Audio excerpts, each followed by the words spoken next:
जय भीम नमो बुद्धाय. बघूया आजचं बातमीपत्रक. अंबरनाथ जनसुरक्षा विधेयक हे अभिव्यक्ती स्वातंत्र्याच्या विरोधी असून याचा सर्वांनी विरोध करायला हवा असे परखड मत आंबेडकरी विचारवंत श्यामदादा गायकवाड यांनी लॉर्ड बुद्धा टीव्हीवर मांडले. हे विधेयक मानवी मूल्याच्या विरोधात असून ही लोकशाहीची गळचिपी असल्याचे त्यांनी सांगितले. हे जे जनसुरक्षा या अत्यंत फसवणाऱ्या आणि दिशाभूल करणाऱ्या नावानं हे जे बिल येतंय हे जनतेच्या सुरक्षेसाठी अजिबात नाही आहे. तर प्रचंड कर्जामध्ये महाराष्ट्र शासन बुडालेलं आहे. त्याचबरोबर महाराष्ट्र शासनानं कल्याणकारी शासन ही त्याची भूमिका कधीच सोडलेली आहे. अनुसूचित जाती, अनुसूचित जमाती, शेतकरी, आरोग्य, शिक्षण यांच्यासाठी जो निधी अंदाजपत्रकामध्ये वाढ व्हायला पाहिजे होती तो कमी केलेला आहे. आणि त्यामुळं आणि महागाई इतकी प्रचंड प्रमाणात वाढलेली आहे, बेरोजगारी इतकी प्रचंड प्रमाणात वाढलेली आहे आणि जनतेमध्ये असंतोष आहे शासनाच्या विरोधात. तर तो असंतोष उफाळून येणार याची शासनाला पुरेपूर जाणीव असल्यामुळं त्यांनी जनतेला घाबरवण्यासाठी, जनतेला दाबून ठेवण्यासाठी, जनतेवरची दडपशाही ही कायदेशीररित्या आहे असे दाखवण्यासाठी हे जे बिल आणलेलं आहे हे बिल म्हणजे सरळ सरळ जनतेच्या स्वातंत्र्यावरती खूप मोठा हल्ला आहे. याच्यामुळे शासनाच्या विरोधात तुम्ही मत जरी व्यक्त केलं तरी तुम्हाला गुन्हेगार ठरवलं जातं. आणि त्यासाठी त्याने एक नवीन शब्दप्रयोग जो पुढे आणलेला आहे, शहरी नक्षलवादी म्हणून, अर्बन नक्सलाइट्स. ते कोण आहे, त्याची व्याख्या काय, त्याचे निकष काय, हे सुद्धा शासन ठरवणार. म्हणजे शासनाच्या विरोधात जो कोणी बोलेल, रस्त्यावरती आंदोलन करेल, त्याची दुखणी मांडेल, एकतर दलितांवर आणि या सगळ्या आदिवासी अल्पसंख्याकांवर मोठ्या प्रमाणामध्ये अत्याचार वाढलेले आहेत, त्याची दाद मागण्यासाठी जरी आंदोलन केलं तर तुम्ही शासनाच्या विरोधात आहात आणि तुम्ही देशद्रोही आहात अशा पद्धतीची व्याख्या करणार हे नवीन विधेयक येत आहे.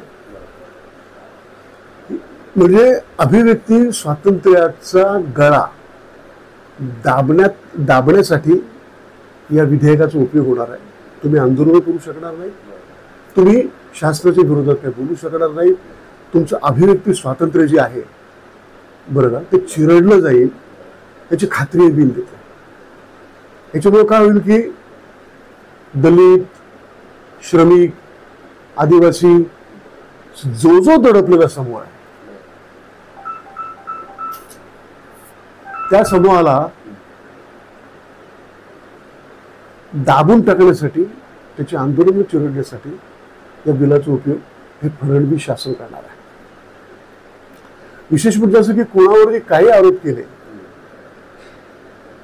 एखादी संघटना ही शासनाच्या धोरणाच्या विरोधामध्ये जर आंदोलन करू लागली तर त्या संघटनेला देशद्रोही ठरवता येईल, त्या संघटनेच्या सदस्यांना देशद्रोही ठरवण्यात येईल आणि त्या संघटनेला मदत करणारे त्यांच्याबद्दल, त्या संघटनेबद्दल सहानुभूती असणाऱ्यांना सुद्धा याच्यामध्ये आरोपी ठरवण्यात येईल. आणि त्याच्यासाठी जी सजा आहे ती अत्यंत मोठी सजा. त्याच्यानंतर दंड जे आहे तो 3 लाखाच्या पुढे. आणि तुमच्यावरती अन्याय झालाय असं तुम्हाला वाटलं त्यासाठी तुम्ही अपीलात जाऊ शकता, पण अपील दाद मागण्यासाठी जी यंत्रणा आहे ती सुद्धा शासनाचीच आहे. म्हणजे शासनाच्या बरं का पगारावर जी संस्था चालणार आहे, म्हणजे जे प्राधिकरण उभं केलं जाणार आहे अपिलीय प्राधिकरण, ते शासनाचंच. म्हणजे तुम्ही दाद सुद्धा मागायची जे अन्याय करणार आहेत त्यांच्यावरती, आणि तुम्हाला न्याय मिळण्याची सुतराम शक्यता नाही. अशा तऱ्हेने एक अत्यंत हुकुमशाहीवादी फॅसिस्ट असा हा कायदा आहे. आणि या कायद्याला सर्व जनवादी संघटनांनी, संस्थांनी, आंदोलनांनी एकत्रित येऊन प्राणपणाने विरोध केला पाहिजे. हा जर नाही केला तर लोकांचं स्वातंत्र्य हे संपुष्टात येणार. हा कायदाच मुळात संविधानाच्या विरोधातला आहे. संविधानाची जी मूलभूत तत्व आहेत, म्हणजे अगदी संविधानाचं अनुच्छेद 21 असो की 19 असो, याची सरळ सरळ पायमल्ली करणारा असं हे विधेयक आहे. आणि हे विधेयक म्हणजे तुम्हाला गुलामीत ढकलणारे विधेयक आहे. त्यासाठी जे मी स्पष्टपणे सांगेन, याच्या पाठीमागे फार मोठी जात्यांध धर्मांध फॅसिस्ट अशी शक्ती कार्यरत आहे, ती RSSची आहे. RSSला देश गुलाम बनवायचा. आणि त्यासाठी एक लक्षात घ्या, आपलं जे संविधान निर्माण झालं हे स्वातंत्र्याच्या आंदोलनाच्या सर्वव्यापी अशा चळवळीतून संविधान निर्माण झालं, ज्याच्यातून आपल्याला सर्व प्रकारचे स्वातंत्र्य मिळाले. ज्यांचा स्वातंत्र्याच्या आंदोलनामध्ये काडीचा सहभाग नव्हता, किंबहुना जे संविधानाच्याही विरोधात त्यावेळेला होतं आणि आताही आहेत, त्यांना या देशाचं संविधान संपुष्टात आणायचं. त्याचा प्रारंभ या विधेयकापासून करणार आहे. त्यामुळे जनतेनं जागरूक राहायला पाहिजे आणि लक्षात ठेवलं पाहिजे की आता नव्या स्वातंत्र्य आंदोलनाची गरज आहे. त्यामुळे जनतेनं जागरूक राहायला पाहिजे आणि लक्षात ठेवलं पाहिजे की आता नव्या स्वातंत्र्य आंदोलनाची गरज आहे. पहिलं स्वातंत्र्य युद्ध जे झालं, जे स्वातंत्र्याचं आंदोलन झालं, ते परकीय ब्रिटिशांच्या बरोबर झालं. आता वैदिक ब्राह्मणी फॅसिस्ट शक्तींच्या विरोधात हे दुसरं स्वातंत्र्य सुरू होणार आहे. त्यासाठी सगळ्यांनी एकत्रित येऊन संविधानाची रक्षा करण्यासाठी आणि तुमच्या मूलभूत अधिकारांची रक्षा करण्यासाठी हे आंदोलन छेडलं पाहिजे. आणि या बिलाला, म्हणजे या विधेयकाला कडाडून विरोध केला पाहिजे. इतिहास संशोधक इंद्रजित सावंत यांना जीवे मारण्याची धमकी आणि छत्रपती शिवाजी महाराज व संभाजी महाराज यांच्याबद्दल अवमानकारक वक्तव्य प्रकरणी प्रशांत कोरटकरची 3 दिवसाची पोलीस कस्टडी आज संपली आहे. आज पुन्हा त्यांना न्यायालयासमोर उभे केले असता 2 दिवसाची पोलीस कस्टडी मिळाली. इंद्रजित सावंत यांच्या वतीने असीम सरोदे आणि सौरव घाग यांच्यात जोरदार युक्तिवाद झाला. तुम्ही चिडून बोलू नका असेही ते म्हणाले. आणि ज्यांना महाराष्ट्र अशांत ठेवायचा होता तो सफल झाला असल्याचेही सरोदे म्हणाले. तत्पूर्वी आज सकाळपासूनच शिवप्रेमी कार्यकर्त्यांनी न्यायालयासमोर मोठी गर्दी केली होती. दरम्यान प्रशांत याला न्यायालयाच्या पाठीमागून येत असताना एका वकिलाने हे परश्या अशी हाक मारून त्याच्यावर हल्ला करण्याचा प्रयत्न झाला. मात्र पोलिसांनी वकिलाला ताब्यात घेतलं. कायदा सुव्यवस्था प्रकरणी पोलीस बंदोबस्त मोठ्या प्रमाणात ठेवण्यात आला होता. नागरिकांना तपासून आत सोडण्यात येत होते. तसेच काही कार्यकर्त्यांना पोलिसांनी जबरदस्तीने व्हॅनमधून नेले. यामुळे पोलीस आणि कार्यकर्त्यात झटापटी झाल्या. यावेळी शिवप्रेमी कार्यकर्त्यांनी गर्दी केली होती. पहिल्या दिवशी पोलिसांनी जी 7 दिवसाची PC मागितली होती, त्यावेळी माननीय कोर्टाने 3 दिवसांची PC दिलेली होती. पण खरंच पोलिसांचं कौतुकास्पद काम आहे की त्यांनी 3 दिवसातही बरीच इन्व्हेस्टिगेशन केलेलं आहे आणि त्यातून बरीच प्रोग्रेस दिसून आली. ज्यावेळी एखाद्या गुन्ह्याचा तपास करत असताना त्यामध्ये जर प्रोग्रेस दिसून आली तर फर्दर इन्व्हेस्टिगेशनसाठी PC ही पोलीस मागत असतात आणि या केसमध्येही तशीच पोलिसांकडून मागणी झालेली आहे. माननीय कोर्टाने त्याची दखल घेऊन 2 दिवस म्हणजे 30 तारखेपर्यंत PC दिलेली आहे. जो 3 दिवसाचा तपास झाला त्याच्यामध्ये कोरटकर कुठे कुठे फिरले, कोणत्या वाहनांनी फिरले, त्यांनी कुठंही ऑनलाईन पेमेंट जॉबचा पर्याय घेतलेला नव्हता, तर त्यांना आर्थिक मदत कुणी केली, त्यांना वेगवेगळ्या ठिकाणामध्ये राहण्यासाठी, वेगवेगळ्या ठिकाणांवर जाण्यासाठी कुणी मदत केली, त्यांची काही नावं त्यांनी सांगितलेली आहेत. त्या दृष्टीने ते व्यक्ती खरंच आहेत का, किंवा त्यांना कोणत्या पद्धतीनं मदत केली, या सगळ्या गोष्टी हा इन्व्हेस्टिगेशनचा भाग आहे. आणि त्या इन्व्हेस्टिगेशनकरता पोलिसांनी मागणी केलेली आहे आणि त्याप्रमाणे माननीय कोर्टाने त्यांना 2 दिवस PC दिलेली आहे. आपण कायदेशीर मार्ग अवलंबलेला आहे. आपण कायदेशीर मार्गाने जात आहोत आणि पोलिसांचं इन्व्हेस्टिगेशन जे आहे ते खरंच कौतुकास्पद आहे आणि आम्ही हीच आशा करतोय की जास्तीत जास्त लवकर हे प्रॉपर इन्व्हेस्टिगेशन होईल. पोलीस दलातल्या तपास अधिकाऱ्यांनी खूप संवेदनशीलरित्या हा विषय हाताळलेला आहे आणि चांगल्या पद्धतीने ते तपास करत आहेत असं आता जे आर्ग्युमेंट कोर्टात झालं ते मी ऐकलं. त्याच्यामुळे मला एक समाधान आहे की शिवाजी महाराज, संभाजी महाराज आणि जिजाऊंच्या विषयी विष ओकणाऱ्या व्यक्तीबद्दल सहानुभूती न ठेवता कायद्याच्या कक्षेत राहून ज्या पद्धतीनं तपास चालला आहे त्यामुळे महाराष्ट्रामध्ये एक वेगळ्या पद्धतीनं, कारण ह्याच्या अगोदर तुम्ही बघितलं असेल की खूप वेगवेगळ्या व्यक्तींनी शिवाजी महाराजांच्याबद्दल वेगवेगळी विधानं केली होती, पण त्यांना कुठलीच कारवाई झालेली नव्हती, त्यांच्यावर गुन्हेसुद्धा दाखल झाले नव्हते. पण याच्यावर गुन्हा दाखल होऊन ज्या पद्धतीनं कारवाई करायची चाललेलं आहे त्याच्याबद्दल मला एक शिवाजी महाराजांचा अनुयायी म्हणून एक समाधान वाटतं. त्यांच्याकडं डिफेन्सला काही नसल्यामुळं त्यांनी आमचे आदरणीय असीम सरोदे सर वकील जे आहेत त्यांचा ते ऑनलाईन होते, त्यांचा माईकच म्यूट करा अशा पद्धतीनं थोडंसं बोलायचा प्रयत्न केला. असीम सरोदे सरांनी त्यावेळेला सांगितलं की तुम्हाला सगळ्या महाराष्ट्राचाच आवाज बंद करायचा आहे का, आणि या गोष्टीची दखलसुद्धा माननीय न्यायालयानं घेतली असेल असं वाटतं की त्यांच्यासमोर हे सगळं घडलेलं आहे. आता आपण बघतोय की स्वतः जबाबच त्यांनी दिलेला आहे की आणि कोर्टातसुद्धा आता त्यांनी डिफेंड केलं नाही की मी जो जबाब दिला आहे की मीच फोन केलेला होता असं त्यांनी स्वतःच जबाब दिला आहे आणि कोर्टातसुद्धा त्यांनी त्याला डिफेंड आतूनपर्यंत केलेलं नाही. त्या अर्थी AI आणि ह्या सगळ्या गोष्टी मुळातच एक वेगळ्या पद्धतीनं खोटं बोलायचं म्हणून ते केलेलं होतं. कार्यकर्त्यांच्या भावना संतप्त असणं साहजिक आहे, कारण शिवाजी महाराजांच्याबद्दल ज्या खालच्या थरावर जाऊन बोललेलं आहे त्याच्याबद्दल सगळा महाराष्ट्र, सगळ्या देशभरातल्या शिवभक्तांच्या भावना, सच्च्या शिवाजी महाराजांच्या अनुयायांच्या भावना या संतप्त असणं साहजिक आहे. पण माझं त्यांना आव्हान आहे की आपण लोकशाही पद्धतीनं, संविधानिक मार्गानं याचा आपण लढा देऊ. औरंगाबाद विमानतळ येथे 15 फूट उंच तथागत भगवान गौतम बुद्ध यांची मूर्ती प्रतिष्ठापना करण्यात आली. यावेळी कार्यक्रमाचे प्रमुख पाहुणे म्हणून उद्योग मंत्री उदय सामंत, बहुजन कल्याण ऊर्जा मंत्री अतुल सावे आणि कार्यक्रमाचे उद्घाटक अध्यक्ष औरंगाबाद शहराचे पालकमंत्री तथा सामाजिक न्याय मंत्री संजय शिरसाट यांच्या हस्ते भगवान गौतम बुद्ध यांच्या मूर्ती प्रतिष्ठापना व लोकार्पण सोहळा संपन्न झाला. या कार्यक्रमाचे आयोजन Buddhist industrial manufacturers and traders association यांनी केले होते. यावेळी पूजनीय भदंत बोधिपालो महाथेरो आणि मोठ्या संख्येने पूजनीय भिक्खू संघ यांची उपस्थिती होती. सामाजिक स्तरातील सर्व संघटना, बुद्ध धम्म संघावरती विश्वास असणारे सर्व श्रद्धावान, उपासक उपासिका या सर्वांच्या सहकार्याने, मदतीने हा कार्यक्रम संपन्न झालेला आहे. आणि औरंगाबाद विमानतळ, ज्याला आपण छत्रपती संभाजीनगर असं संबोधतो, या नगरामध्ये ऐतिहासिक एक घटना, बुद्ध मूर्तीची स्थापना या ठिकाणी संपन्न झाली. त्याला आपण सर्वजण उपस्थित आहात, सर्वजण त्याला साक्षी आहात.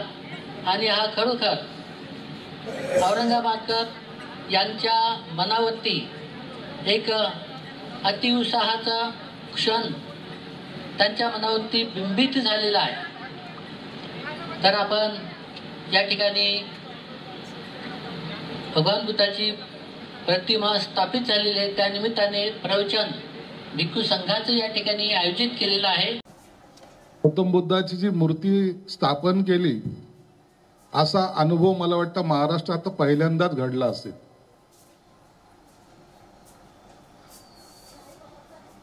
तू काय केलं हे तुला आज कळणार नाही, परंतु काही कित्येक वर्ष जरी गेले त्या गौतम बुद्धाची मूर्ती या ठिकाणून हटणार नाही, हे तेवढं सत्य आहे.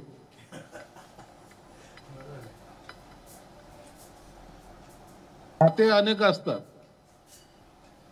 त्याच्याकडे पैसा आहे, संपत्ती आहे, त्याच्याकडे मान आहे, सन्मान आहे, परंतु करण्याची क्षमता कुणाकडे आहे का?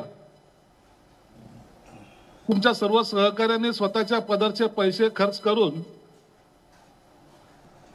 ठिकाणी मूर्ती स्थापना केली. माझ्याकडे नेहमी यायचा, मला सांगायचं भाऊ असं झालं, भाऊ तसं झालं, ही अडचण येते, ती अडचण येते. खऱ्या अर्थानं एअरपोर्ट अथॉरिटीच्या येवल्यांनी त्यांना फार मदत केली. काही शेवटच्या क्षणाला त्यांना अडचणी येत होत्या. मध्ये चालू असलेली परिस्थिती त्यानुसार याचं उद्घाटन करायचं का नाही करायचं, परमिशन द्यायची का नाही द्यायची, इथून सुरुवात. मग या कार्यक्रमाला एअरपोर्ट अथॉरिटीने सुद्धा सांगितलं की एवढेच लोक पाहिजेत, तेवढेच लोक पाहिजेत. पाहुणे बोलवायचे तर उदय सामंत येतील का नाही ही शंकाच होती. अनेक वेळेला पाहिलंय की या शहराने महाराष्ट्राला नेते दिलेले आहेत, या शहराने अनेक लोकांना दिशा दिलेली आहे, आणि म्हणून कोणतीही क्रांती घडायची असेल तर ते या शहरापासून त्याची सुरुवात होते. हेच ते शहर आहे. म्हणून आज जो कोणी या शहरात येईल तो पहिले गौतम बुद्धाला वंदन करेल, नंतर शहराचा मार्गक्रमण, पुढचा दिशा त्याला ऑटोमॅटिक कळेल. मला सुद्धा एक आनंद आज वेगळा वाटतो. मी लहानपणी जेव्हा आम्ही शाळेत होतो, आम्ही एअरपोर्ट पाहायचं म्हणून उत्साहामध्ये आहेत. बाजूला ते तार लावलेलं असायचे, विमान असं उतरायचं, मग आपण त्या तारेमधून पाहायचं विमान किती मोठं आहे, त्याचे चाकं किती मोठाले आहेत. मग आपण लांबून पाहायचं आणि मग अरे बापरे आज मी विमान पाहून आलो. परंतु काळ बदलतो. माझे वडील मला म्हणायचे, अरे बेटा हे विमान जे आहे ना, हे विमान तुझ्यासाठी बनवलेलं आहे. माझ्यासाठी कसं काय बनवलेलं आहे? अरे म्हणे आपल्यासाठीच बनवलेलं आहे, फक्त खिशात पैसे पाहिजे आणि बसायची ताकद पाहिजे. ज्या दिवशी तुझ्या खिशात पैसा येईल हे विमान तुझ्यासाठी सलाम करायला उभं आहे.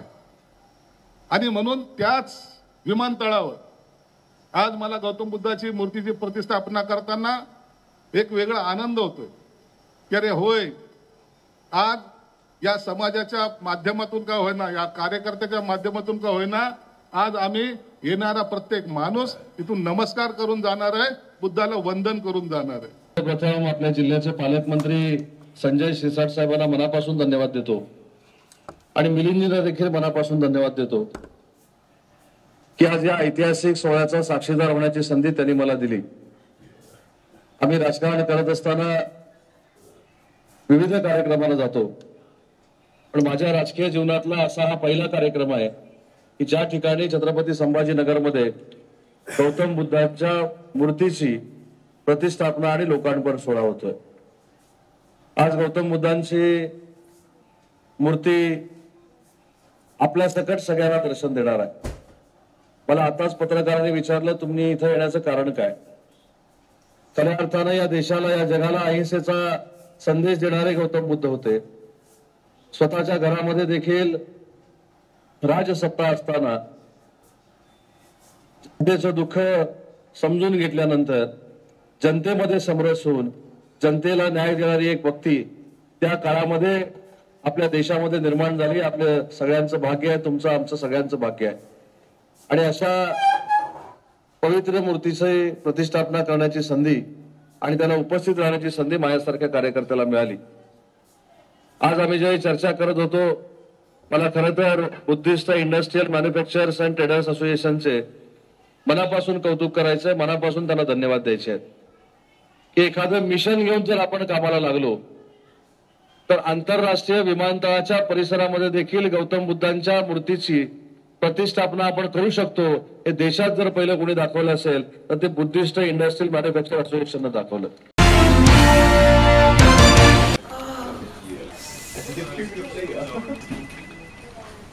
बॉस ने मीटिंग बुलाई. क्या यार, आदमी की तकलीफ को तो समझो. बार बार उठो बैठो, उठो बैठो. जनाब, तकलीफ उठने बैठने की नहीं, तकलीफ बवासीर की है? बवासीर, फिशर, भगंदर, पाइलोनियल साइंस का आयुर्वेद तथा आधुनिक लेजर से उपचार। अभ्युदय पाइल्स लेजर हॉस्पिटल, लोहार समाज भवन के पीछे, महापुष्प सोसाइटी, शताब्दी नगर चौक से मनीष नगर रोड, नागपुर। कॉल और विजिट करें www.pilesfistulacure.com। मंडळी, तुम्हाला फॅमिली सोबत चांगली वन डे पिकनिक करायची आहे का? मग आजच भेट द्या सातपुड्याच्या पर्वत रांगेत कोल्हार प्रकल्पाच्या पायथ्याशी निसर्गाच्या कुशीत वसलेलं श्याम लीला टुरिझम अँड रिसॉर्टला। पारंपरिक शेतकी संस्कृती आणि नाविन्यपूर्ण सेवा सुविधांचा अनोखा संगम, प्रशस्त फळबाग व शिवार फेरी, मुलांना एन्जॉय करण्यासाठी प्ले एरिया, विविध खेळ, स्विमिंग पूल, रेन डान्स, सेल्फी पॉइंट आणि बरंच काही। नाश्ता आणि चुलीवरील व्हेज नॉन व्हेज जेवणाचा आस्वाद, राहण्याची ही उत्तम व्यवस्था। वन डे पॅकेज 699 पासून सुरू। लग्न, रिसेप्शन, वाढदिवस यासाठी देखील स्वतंत्र व्यवस्था करून मिळेल। अल्पावधीतच लोकप्रिय झालेले कृषी पर्यटन स्थळ Shyam Leela agro tourism and resort. Booking साठी संपर्क मुक्काम तेलंखेडी, नवनाथ आश्रमाजवळ, पांढुर्णा रोड, तालुका सावनेर, जिल्हा नागपूर। मोबाईल 7276366752 किंवा 9021433560। नांदेड जिल्ह्यातील इंजेगावच्या महिला सरपंच मुक्ताई पंचलिंगे यांनी गळ्यात नोटांचा हार घालून विविध प्रलंबित मागण्यांसाठी जिल्हा परिषद कार्यालयासमोर कालपासून अनोखे बेमुदत धरणे आंदोलन सुरू केले आहे। माझ्या इंजेगावच्या विकासासाठी करत असलेल्या मागण्यांकडे जिल्हा परिषद साफ दुर्लक्ष करत असल्याचा आरोप इंजेगावच्या सरपंच मुक्ताई पंचलिंगे यांनी केला आहे। आंदोलनस्थळी पैसे घ्या पण कामे करा अशी रेकॉर्डिंग लावल्यामुळे या अनोख्या आंदोलनाची शहरात चर्चा होत आहे। नमस्कार, माझं नाव मुक्ताई नागनाथ पंचलिंगे, इंजेगाव येथील सरपंच आहे, तालुका जिल्हा नांदेड। माझ्या इथं ग्रामपंचायत नाही आहे। ग्रामपंचायतीसाठी जागा आहे मात्र एक रूम त्याच्यामध्ये आहे, ते इथं वारंवार पत्र दिलेलं आहे पाडण्यासाठी। ते म्हणतात की आम्हाला, मी काय तुमच्या काय बापाच्या घरचा नोकर नाही आहे, असे उलटधुलट शब्द बोलत आहेत। पाडण्यासाठी 3 महिने झालं पत्र दिलं आहे। तर चोपडे सर म्हणून आहेत आणि पुन्हा आपलं MRGS मध्ये फायली मंजूर होत नाही आहेत। पुन्हा स्थानिक BDO मिळत नाही आहे पंचायत समितीला। BDO नसल्यामुळे तिथं कोणतेही अधिकारी काम करत नाही आहेत। पुन्हा जलजीवन मिशन हे मनमानी कारभारपणानं जलजीवन मिशनवर स्थगिती दिलेली आहे डेप्युटी इंजिनियर देशमुख यांनी।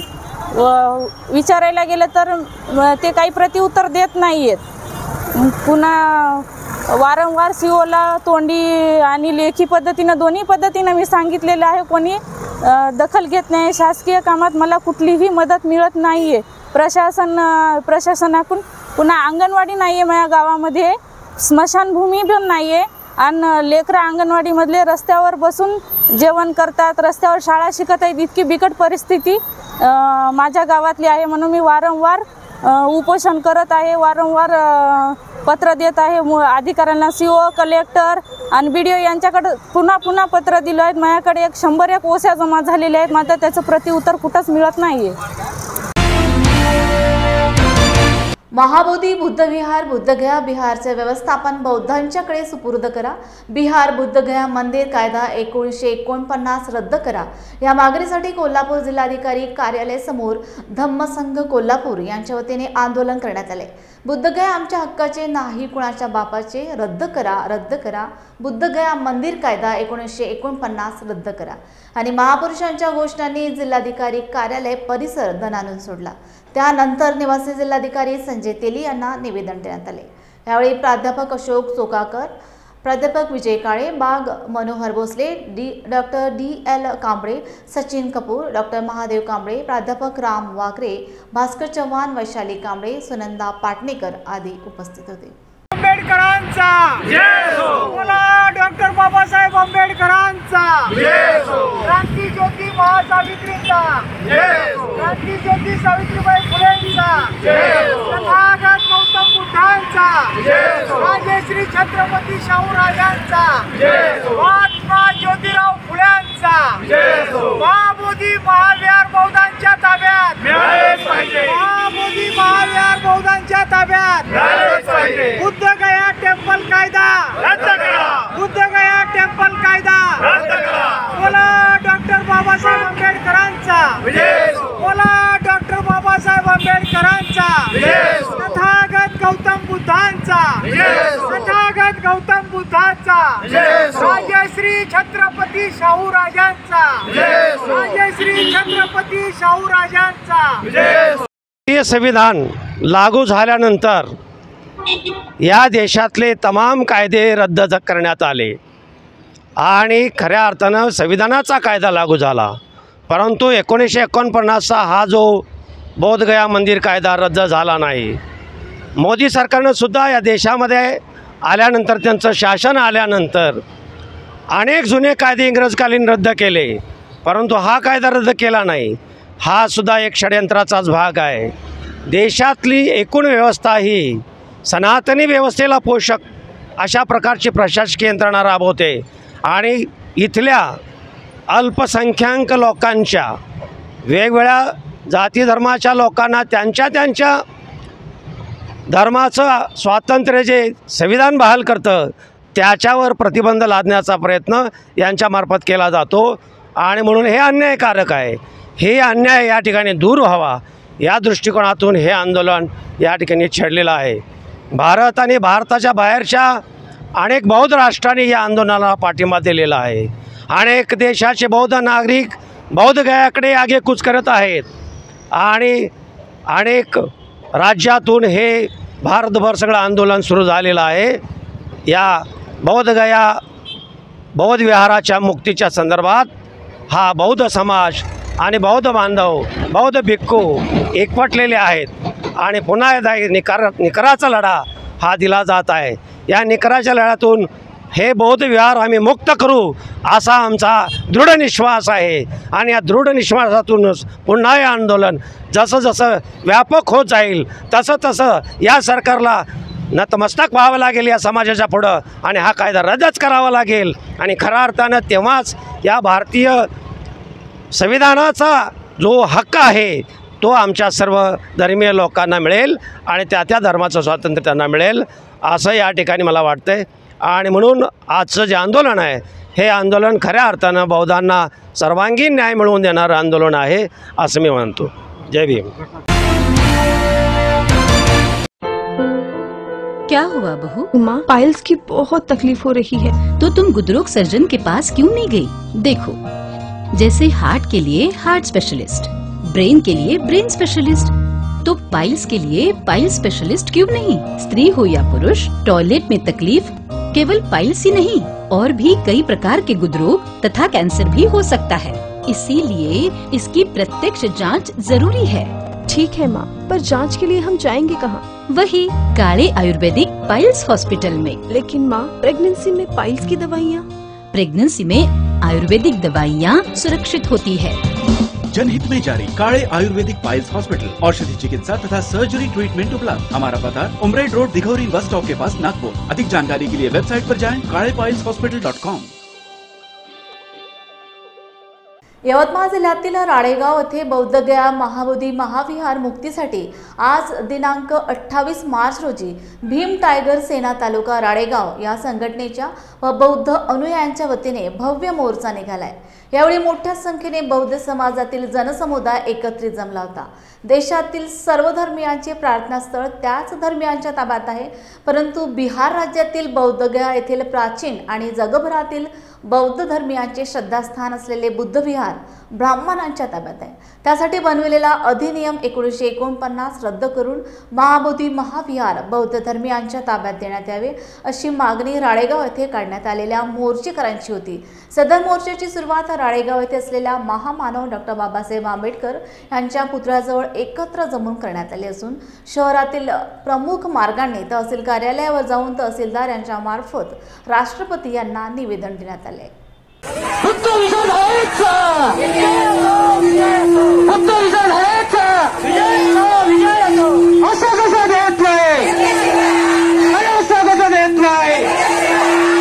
मुर्दाबाद मुर्दाबाद